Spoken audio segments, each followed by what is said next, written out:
అదే RTV app వార్తల్ని క్షణాల్లో చదివే అవకాశం ఉంటుంది. ఒక న్యూస్ పేపర్, ఒక టెలివిజన్ ఛానల్ మీ చేతుల్లో ఎప్పుడూ ఉంటాయి.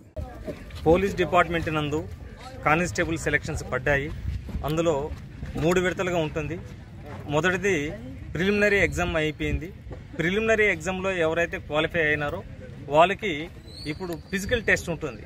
ఫిజికల్ టెస్ట్ అంటే 100 మీటర్స్, 1600 మీటర్స్, లాంగ్ జంప్ ఉంటుంది. ఈ ఆత్మకూరు పట్టణ గ్రామీణ ప్రాంతాల్లో పేదవాళ్ళు ఉంటారు. ప్రాక్టీస్ చేసుకునే విధానం తెలియకపోవచ్చు. ఏదో వాళ్ళకి తెలియని విధానంతో చాలామంది సెలెక్ట్ కాలేకపోతారు. అందువల్ల ఎవరైతే పేద పిల్లలకు కావచ్చు, వాళ్ళకి ఈ చుట్టుపక్కల ప్రాంతాల్లో ఉండే వాళ్ళని కూడా కానిస్టేబుల్స్గా సెలెక్ట్ కావడం కోసం మా వంతు సాయంగా ఎస్పీ గారి యొక్క ఆదేశాలు, ఆత్మకూరు డిఎస్పీ సార్ యొక్క ఆదేశాల మేరకు మేము ఇక్కడ పేద పిల్లల కోసం ఇక్కడ ఉన్న పీడి శంకర్ గారు, దేవానంద్, మరి ఇక్కడ స్పోర్ట్స్ కమిటీ ఉన్నటువంటి మున్న వాళ్ళ యొక్క సహాయంతో ఇక్కడ ఏర్పాటు చేయడం జరిగింది. ఈ చుట్టుపక్కల ప్రదేశాల్లో ఉండే పిల్లలు ఎవరైనా కావచ్చు, మా దగ్గరకు వచ్చినట్లయితే వాళ్ళకి 100 మీటర్స్, 1600 మీటర్స్ అండ్ లాంగ్ జంప్లో వాళ్ళకి నేర్పరితనం చేయించి ప్రతి ఒక్కరూ సెలెక్ట్ కావాలనేది మా ఉద్దేశము. అట్లా ఎవరైతే సెలెక్ట్ అవుతారో మళ్ళీ వారికి ఫైనల్గా రిటర్న్ ఎగ్జామ్ ఉంటుంది. రిటర్న్ ఎగ్జామ్కి కూడా మేము ఇక్కడ ఉన్న ఈ మండలంలో ఎవరైతే బాగా టాలెంట్ ఉన్నటువంటి టీచర్స్ని ఏర్పాటు చేస్తున్నాము. వాళ్ళకందరూ కూడా రిటర్న్ టెస్ట్కి కోచింగ్ ఇచ్చి ఇక్కడ ఉన్నటువంటి పేదవాళ్ళ పిల్లలందరూ కూడా కానిస్టేబుల్గా సెలెక్ట్ కావడానికి మా వంతు సహాయం చేస్తున్నాము. కాబట్టి ఈ విషయాన్ని మీడియా ద్వారా మీకు తెలియజేయడం ఉంటే ఎవరైనా ఇంకా పేద పిల్లలు ఉన్నట్లయితే మా దగ్గరకు వచ్చినట్లయితే వాళ్ళకి మేము అన్ని రకాలుగా సహాయ సహకారాలు అందిస్తామని తెలుపుకుంటూ తెలియజేస్తున్నాం. పోలీస్ డిపార్ట్మెంట్ నందు కానిస్టేబుల్ సెలక్షన్స్ పడ్డాయి. అందులో 3 విడతలుగా ఉంటుంది. మొదటిది ప్రిలిమినరీ ఎగ్జామ్ అయిపోయింది. ప్రిలిమినరీ ఎగ్జామ్లో ఎవరైతే క్వాలిఫై అయినారో వాళ్ళకి ఇప్పుడు ఫిజికల్ టెస్ట్ ఉంటుంది.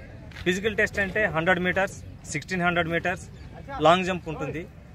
ఈ ఆత్మకూరు పట్టణ గ్రామీణ ప్రాంతాల్లో పేదవాళ్ళు ఉంటారు. ప్రాక్టీస్ చేసుకునే విధానం తెలియకపోవచ్చు. ఏదో వాళ్ళకి తెలియని విధానంతో చాలామంది సెలెక్ట్ కాలేకపోతారు.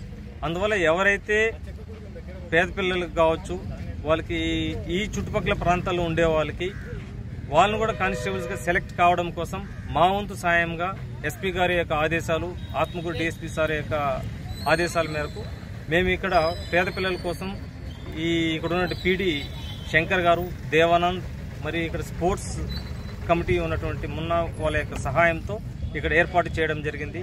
ఈ చుట్టుపక్కల ప్రదేశాల్లో ఉండే పిల్లలు ఎవరైనా కావచ్చు, మా దగ్గరకు వచ్చినట్లయితే వాళ్ళకి 100 మీటర్స్, 1600 మీటర్స్ అండ్ లాంగ్ జంప్లో వాళ్ళకి నేర్పరితనం చేయించి ప్రతి ఒక్కరూ సెలెక్ట్ కావాలనేది మా ఉద్దేశము. అట్లా ఎవరైతే సెలెక్ట్ అవుతారో మళ్ళీ వారికి ఫైనల్గా రిటర్న్ ఎగ్జామ్ ఉంటుంది. రిటర్న్ ఎగ్జామ్కి కూడా మేము ఇక్కడ ఉన్న ఈ మండలంలో ఎవరైతే బాగా టాలెంట్ ఉన్నటువంటి టీచర్స్ని ఏర్పాటు చేస్తున్నాము.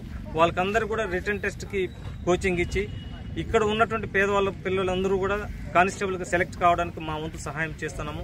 కాబట్టి ఈ విషయాన్ని మీడియా ద్వారా మీకు తెలియజేయడం ఉంటే ఎవరైనా ఇంకా పేద పిల్లలు ఉన్నట్లయితే మా దగ్గరకు వచ్చినట్లయితే వాళ్ళకి మేము అన్ని రకాలుగా సహాయ సహకారాలు అందిస్తామని తెలుపుకుంటూ తెలియజేస్తున్నాం. మరిన్ని వీడియోస్ కోసం ఛానల్ ని సబ్స్క్రైబ్ చేయండి. లేటెస్ట్ అప్డేట్స్ కోసం వాట్సాప్ ఛానల్ ని ఫాలో చేయండి. అండ్ లింక్ డిస్క్రిప్షన్ లో ఉంది.